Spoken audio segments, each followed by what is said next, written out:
Assalamualaikum warahmatullahi wabarakatuh. Wassalatu wassalamu ala asrofil anbiya'i wal mursalin Nabina Muhammadin sallallahu alaihi wasallam wa ala alihi wa sahbihi ajmain. Wa qala Allah ta'ala fil Qur'anil Karim, ittaqullaha haqqa tuqatih wa la tamutunna illa wa antum muslimun. Amma ba'du. Selamat pagi para sedulur YouTube. Seperti biasa di pagi hari ini saya ingin nyapa para sedulur-sedulur saya, sobat-sobat saya, teman-teman saya yang sudah subscribe dan join di kanal YouTube saya ini. Seperti biasa teman-teman, di pagi hari ini kita akan ngobrol-ngobrol santai seputaran hal-hal yang bersifat religius. Jadi teman-teman, akhir-akhir ini ya, beberapa tahun belakangan ini, 3 tahun belakangan ini sepertinya memang kehidupan, perputaran roda kehidupan, khususnya untuk para saudara-saudara kita, saudara seiman yang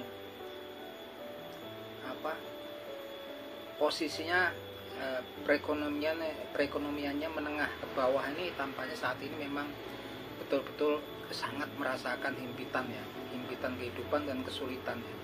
Sepertinya memang tahun-tahun masanya masa-masa sulit itu kan. Dan memang sampai dengan saat ini, sampai 2024 ini, fase PHK atau pemutusan hubungan kerja itu masih sering terjadi ya. Nggak cuma di Indonesia tapi juga secara global di seluruh dunia. Nggak cuma kemudian kondisi ekonomi yang susah gitu kan, saat ini juga kondisi cuaca itu sepertinya juga berubah drastis ya teman-teman. Seperti kemarau kemarin, hawa panas yang luar biasa hingga saat ini ya, pemanasan bumi secara global gitu kan, yang mana bumi ini adalah rumah kita bersama, sedangkan manusianya kayaknya nggak ada yang peduli, sibuk dengan urusan masing-masing lah, urusan bisnis, urusan politik segala macam. Nggak ada kayaknya tokoh kan yang kemudian menganggap ini suatu yang urgent ya. Saya pikir memang kita memasuki fase-fase yang memang dalam Al-Quranul Karim, dalam hadis-hadisnya Nabi Muhammad Sallallahu Alaihi Wasallam diungkapkan bahwasanya memang kita kemungkinan besar udah di fase akhir zaman ya teman-teman. Ya, di fase akhir zaman ini teman-teman, ada salah satu tokoh yang memang diwahyukan oleh Allah Subhanahu wa taala kepada Nabi Muhammad sallallahu alaihi wasallam bahwasanya akan ada cobaan yang luar biasa besar, terbesar dalam sejarah umat manusia dari diciptakannya Nabi Adam sampai saat ini gitu kan, sampai hari kiamat nanti nggak ada kemudian fitnah yang lebih besar daripada fitnah salah satu oknum ini yang disebutkan, yaitu fitnahnya Dajjal. Nah, teman-teman, jadi Dajjal ini memang salah satu keimanan daripada para sebagai seorang Islam adalah keyakinan bahwasanya nanti akan ada fitnah besar di akhir zaman yang membawa lah Dajjal gitu kan, yang kemudian di situ akan turun lah gitu kan Nabi Isa ya, Isa alaihissalam atau Isa al-Masih akan turun, yang merupakan lawan daripada Dajjal ini sendiri. Jadi teman-teman, memang dikisahkan Dajjal ini memiliki kekuatan yang luar biasa, memiliki kemampuan yang luar biasa, bahwasanya dia nanti juga akan masuk ke seluruh penjuru dunia ya, kecuali 2 kota yang dianggap bisa masuki, yaitu Makkah dan Madinah gitu kan. Ya, karena memang di Makkah dan Madinah di tiap pintu masuknya dijaga oleh para malaikat. Nah, teman-teman, kalau kita ngobrolin Dajjal, tentunya saat ini yang beredar di media sosial bahwasanya Dajjal itu dari segitiga Bermuda gitu kan. Dajjal ini kan dari daerah orang Yahudi, bahkan terakhir juga dikabarkan sudah di kota Tel Aviv sana, di daerahnya orang Israel sana udah ada itu yang ngaku-ngaku sebagai Dajjal gitu kan. Nah, tapi kalau berdasarkan daripada hadis ya Rasulullah Shallallahu Alaihi Wasallam, tampaknya ini berbeda ya. Dan kita memang sebagai seorang muslim, sebagai seorang yang beriman, referensi kita dalam memandang sesuatu objek adalah, kita referensinya adalah pertama adalah Al-Quranul Karim, dan kedua adalah hadis Nabi Muhammad SAW. Jadi menurut Nabi Muhammad SAW, Dajjal ini memang keluar dari suatu daerah yang tampaknya daerahnya agak jauh ya dari Israel saat ini, yaitu di wilayahnya Iran. Hadisnya sebagai berikut, salah satunya yang diungkapkan oleh Abu Bakar As-Siddiq radhiyallahu anhu, yang bunyinya sebagai berikut. Bismillahirrahmanirrahim. Ad-Dajjalu yakhruju min ardil bil masriki yuqalu laha Khurasan. Jadi Dajjal itu akan muncul ya, yakhruju min ardil bil masriki, dari bumi bagian timur, yuqalu laha Khurasan, dan kalian menyebutnya lah Khurasan. Nah, Khurasan itu di mana, teman-teman? Dan Khurasan itu ternyata adalah region antara perbatasan antara 4 negara yang wilayahnya terbagi di 4 negara. Satu wilayah adalah Khurasan yang memang di wilayahnya adalah di wilayah Iran. Sebagian yang lain ada di Afghanistan, sebagian berbatasan dengan Turkmenistan, dan sebagian lagi berbatasan dengan provinsi Balochistan-nya Pakistan ya. Provinsinya Pakistan yaitu provinsi Balochistan. Nah, ini Khorasannya sudah ada ya teman-teman, provinsi Khorasan yang sampai dengan saat ini pemberitaannya juga nggak banyak. Kalau saya cari di media sosial, mau di Google ataupun di YouTube tuh, informasi tentang Khorasan ini, apakah ada YouTuber di sana ataupun orang yang kemudian memberikan reportasi di sana, kayaknya informasinya sangat minim. Dan ini menurut saya sangat aneh gitu kan. Paling saya dapat petanya kalau lihat di Google, karena memang saat ini kan di hutan, di kota yang Yakut sana yang dingin banget gitu kan, di Iceland juga pastinya ada YouTuber, ada yang kemudian blogger yang memang kemudian mengeksplorasi tempat tersebut. Tapi kalau untuk median Khorasan ini informasinya ternyata nggak banyak. Dan ini menurut saya suatu yang aneh ya, di era globalisasi seperti ini, di era internet seperti ini. Jadi berdasarkan hadis tersebut, Rasulullah meyakinkan, memberi pesan kepada umatnya tentunya, bahwasanya Dajjal akan keluar dari region daerah Khorasan tersebut. Di hadis yang lain juga dikatakan bahwasanya informasi tentang Dajjal yang diriwayatkan oleh Anas bin Malik radhiyallahu anhu, yang bunyinya sebagai berikut. Bismillahirrahmanirrahim. Yatba'ud Dajjala mi Yahudi Asbahan sab'una alfa alaihim toyalisah. Yatba'ud Dajjala, Dajjal itu akan diikuti mi Yahudi Asbahan, Yahudi yang asalnya dari kota Asbahan atau Isfahan. 70.000 sab'una alfa alaihim toyalisah, dan mereka menggunakan kain penutup yang namanya toyalisah. Di keterangan yang lain, toyalisah itu diungkapkan adalah kain penutup seperti jubah milik orang-orang Yahudi yang warnanya adalah kehijauan dan bergaris-garis putih. Nah itu teman-teman, bahwasanya di sini Dajjal itu nanti diikuti oleh Yahudi, 70.000 Yahudi yang ada di kota Isfahan, di kota Isfahan, dan mereka menggunakan toyalisah atau kain penutup yang namanya toyalisah. Nah teman-teman, ketika saya cek di Google, saya cek kemudian di peta, di Google, di map, ternyata Asbahan ini, kota Asbahan atau kota Isfahan itu posisinya di wilayah Iran ya. Di wilayah Iran, salah satu kota tempat Iran di zamannya Presiden Mahmud Ahmadinejad membangun instalasi reaktor nuklir ya. Katanya sih untuk kebutuhan listrik negara, listrik industri untuk di negara mereka. Sebagian dari Barat menganggap mereka sedang berusaha membuat senjata pemusnahan massal atau senjata nuklir. Yang jelas saya merasa aneh di sini. Ternyata kota Isfahan itu sendiri penduduknya adalah orang-orang Yahudi. Mayoritas adalah orang-orang Yahudi. Ini sangat aneh ya. Ternyata Yahudinya nggak cuma di Israel. Dan yang dibilangin ngikutin ternyata ini yang mungkin ini yang Yahudi tulen ya. Yang masih asli keturunan Yahudi. Dan kemudian yang lebih aneh lagi, ternyata kota Isfahan atau Asbahan ini posisinya bersebelahan dengan provinsi Khorasan yang di Iran ya. Cuman bersebelahan. Tuh saya tunjukin petanya. Ini benang merahnya udah terlihat jelas gitu kan. Dulu kalau saya pikir Yahudi yang ada yang muncul itu adalah dari Yahudi ya dari Israel gitu kan.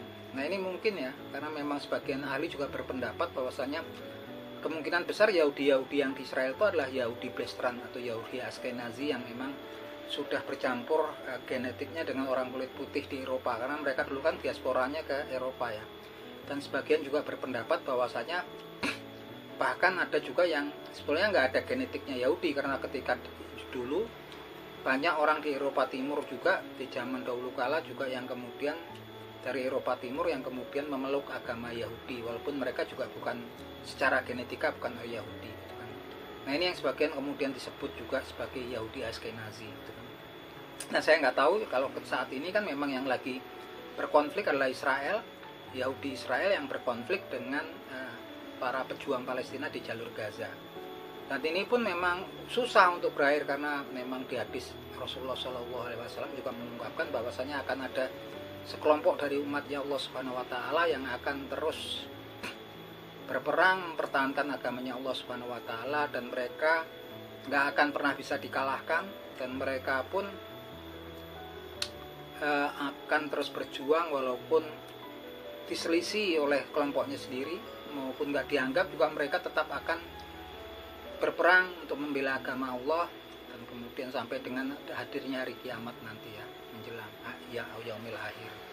Yang jelas kemudian para sahabat bertanya-tanya siapakah mereka itu, ternyata dikatakan bahwasanya mereka itu adalah orang-orang yang nanti posisinya ada di sekitaran Baitul Maqdis.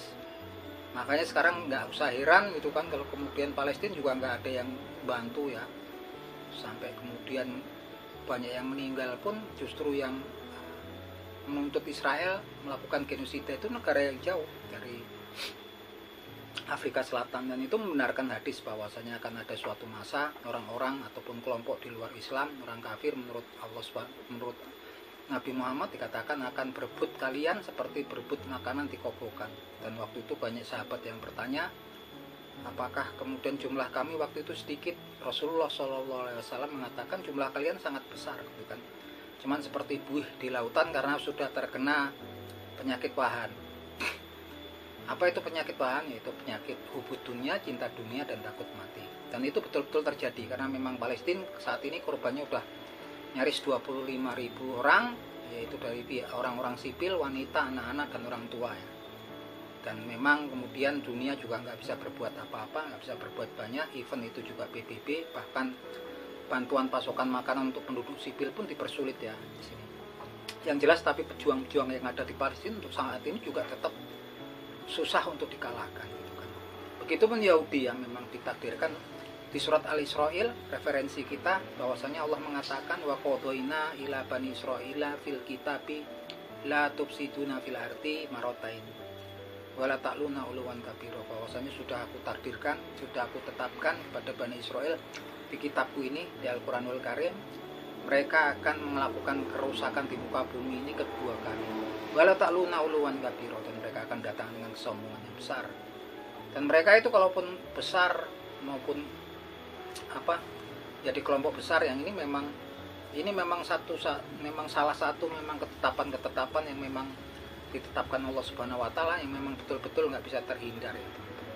Nah ini memang kita harus waspada sebagai seorang muslim, sebagai insya Allah kita sebagai orang-orang yang beriman di sisinya Allah Subhanahu Wa Taala. Kita berharap agar kita memang diselamatkan oleh Allah Subhanahu Wa Taala menjelang fitnah akhir zaman ini, karena fitnahnya dikatakan memang fitnah yang terbesar dalam sejarah manusia, dari sejak adanya Nabi Adam sampai yaumil hari akhir nanti. Fitnah terbesar di manusia, ujian terbesar di manusia adalah munculnya Dajjal. Nah dalam salah satu pesannya Nabi Muhammad bersabda bahwasanya ada salah satu senjata, ada salah satu doa, ada salah satu usaha yang bisa menyelamatkan kita dari fitnahnya Dajjal, yaitu salah satunya adalah kita hafal dari 10 ayat awal ayat surat Al-Kahfi. Di hadis yang ini dikuatkan ya, di hadis yang bunyinya sebagai berikut, Bismillahirrahmanirrahim, man hafidho ayati man hafidho asroh ayati min awalim suratil kahfi usima minad dajjal. Dikatakan oleh Nabi Muhammad SAW bahwasanya man hafidho asroh ayati min awalim suratil kahfi, barang siapa hafal daripada 10 ayat awal daripada surat Al-Kahfi, usima minad dajjal, akan diselamatkan dari fitnahnya Dajjal. mungkin memang nggak cuma hafal juga ya teman-teman, kita juga hafal tapi juga paham ya, mengerti artinya, memaham maknanya di situ dan nilai-nilai yang ada di situ gitu kan. Sehingga insya Allah ketika kita kemudian menghafal dan berusaha menghafal, mentadaburi daripada 10 ayat awal surat Al-Kahfi, tentunya Allah akan memberikan hidayah kepada kita, memberikan cahayanya di hati kita, sehingga kita dengan mudah bisa mengenali fitnah Dajjal ya. Semoga ya kita akan dengan mudah mengenali fitnah Dajjal dan kita terlindung daripada fitnah Dajjal. Jadi teman-teman, untuk saat ini teman-teman itu sangatlah penting gitu kan, untuk menghafal 10 surat awal daripada surat Al-Kahfi. Apalagi yang ditunggu, teman-teman luangkan waktu kalian 5 atau barang 10 menit setiap harinya, coba diulang-ulang baca 10 ayat awal surat Al-Kahfi. Insya Allah kita akan diselamatkan daripada fitnah Dajjal, karena memang fitnahnya itu udah kerasa ya saat ini. Ada masa-masa tahun-tahun yang sulit, dan kemudian saat ini pengikut Dajjal itu adalah para wanita-wanita gitu kan, yang tampak sekarang di media sosial banyak oknum-oknum daripada kaum Hawa yang kemudian memamerkan auratnya gitu kan, yang kemudian dengan mudah diakses oleh kaum Adan, dan itu merupakan fitnah. Karena kalau kita nonton itu terus juga ibaratnya makanan yang kita makan tuh makanan yang nggak sehat. Akhirnya banyak terjadi kasus-kasus yang kejahatan yang berkaitan dengan seksual, karena memang melihat tontonan-tontonan yang memang vulgar seperti itu, dan sangat mudah sekali ditemukan di berbagai media sosial ya teman-teman. Dan ini sangat susah dicegah, bahkan untuk orang yang tinggal di pedalaman, di dalam rumah, di dalam hutan pun, selama mereka bisa akses internet dan mereka mempunyai HP lah, mereka bisa mengakses itu semua. Artinya memang Dajjal, semua penjuru bumi nanti juga akan dijangkau oleh fitnahnya Dajjal gitu kan, kecuali 2 kota, yaitu kota Madinah dan kota Mekah. Oke teman-teman, obrolan kita di pagi ini cukup segini teman-teman. Semoga teman-teman yang mau nonton dan mau melihat obrolan saya mendapatkan pahala dari sisi Allah Subhanahu wa taala.